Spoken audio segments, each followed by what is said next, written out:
Worldwide, disaster response is growing fast.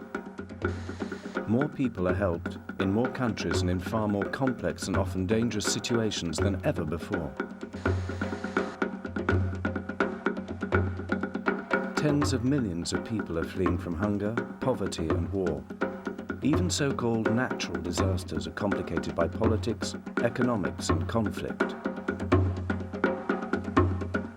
The politics of the crises we deal with and the cost of disaster response mean that there are far greater pressures on aid agencies and aid workers and greater vulnerabilities for the people we are trying to help.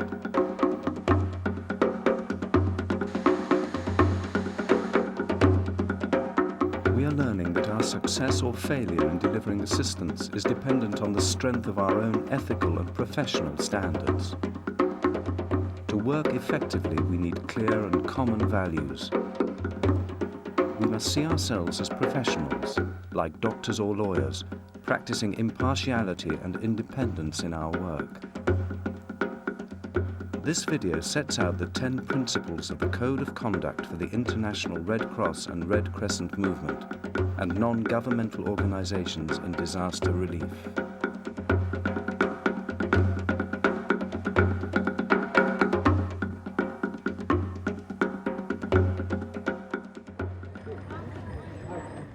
In a world of more disasters and more people needing help, we face challenges, choices and dilemmas about what we do and how we work.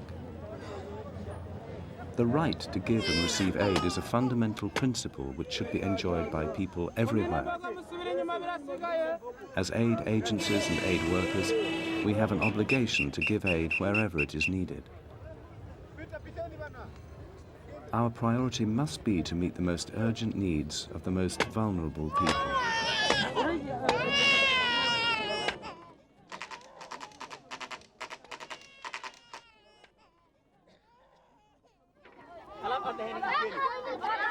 Relief aid must be based upon a thorough assessment of the needs of the disaster victims and the local capacities already in place to meet those needs.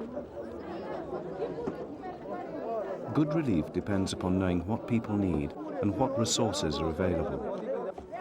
Where the needs are so great that choices have to be made, relief must go to those who need it most. Aid must be given regardless of the race, creed, or political inclination of the recipients, and without adverse distinction of any kind.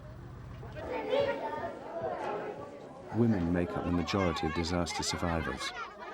Meeting their needs is crucial.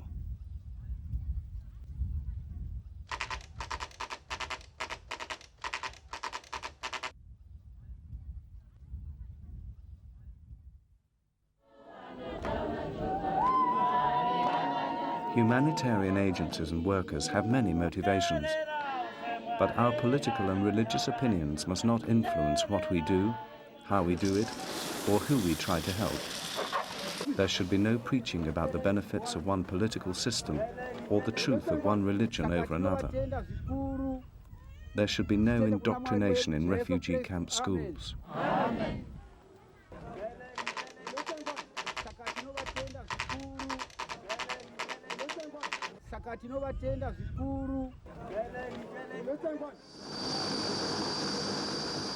Humanitarian agencies must be independent from governments. We take our own decisions and make our own priorities. When accepting money and help, we should not seek to implement the policy of that government unless it coincides with our own priorities.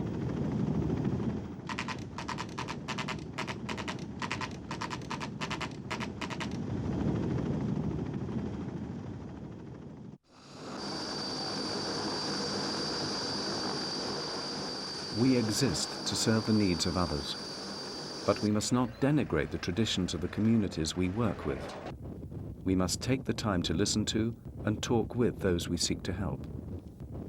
And we must consider practical issues like what type of food people expect to eat or the clothes they expect to wear.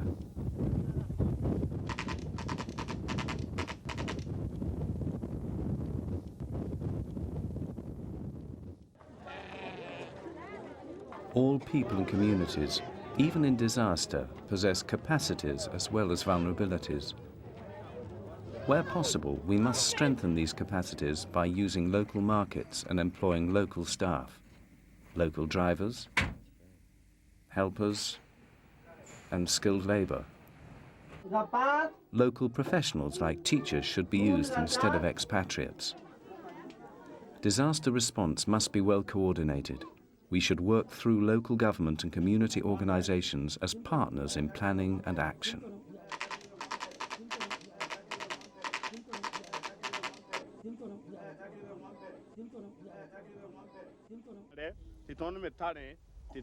Relief should never be imposed on disaster survivors.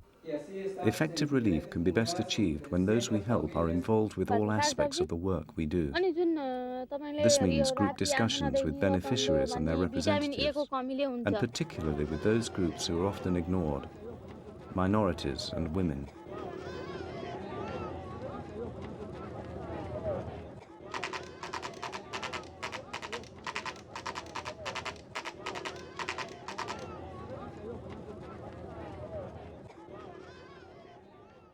We should be aware that all relief actions, even short-term emergency aid, affect the prospects for long-term development in a positive or negative fashion.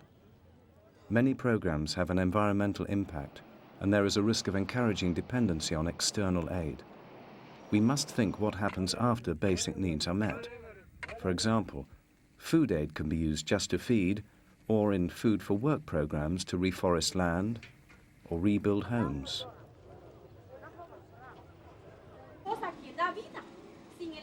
Looking to the future, relief work can involve basic education on health care.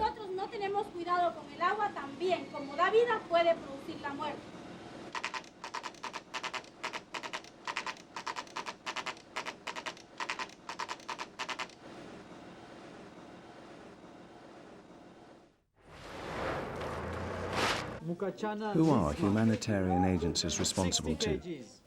Accounts and situation reports go back through our headquarters to donors, but we must also discuss what we are doing with the people affected by disaster. In disasters, agencies are often the institutional link between those who wish to assist and those who need help. We must expect to be judged by both groups for how well we spend donated money to alleviate suffering.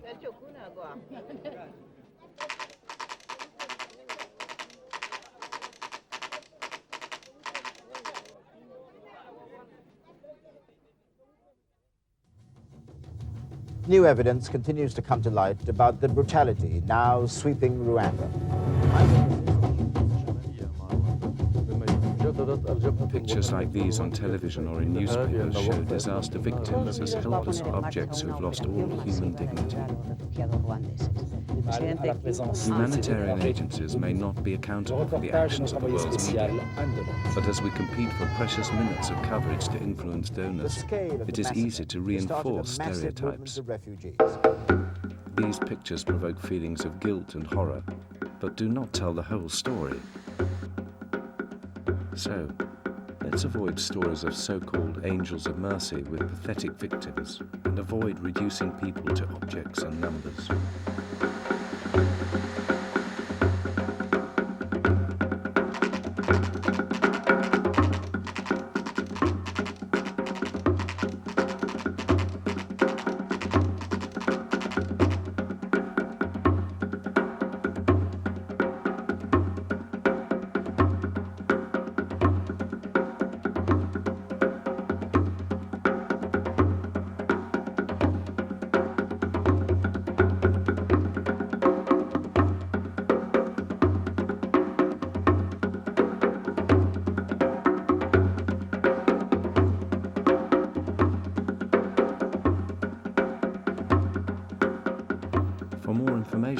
Or copies of the Code of Conduct, please contact the International Federation of Red Cross and Red Crescent Societies, P.O. Box 372, CH 1211, Geneva 19, Switzerland.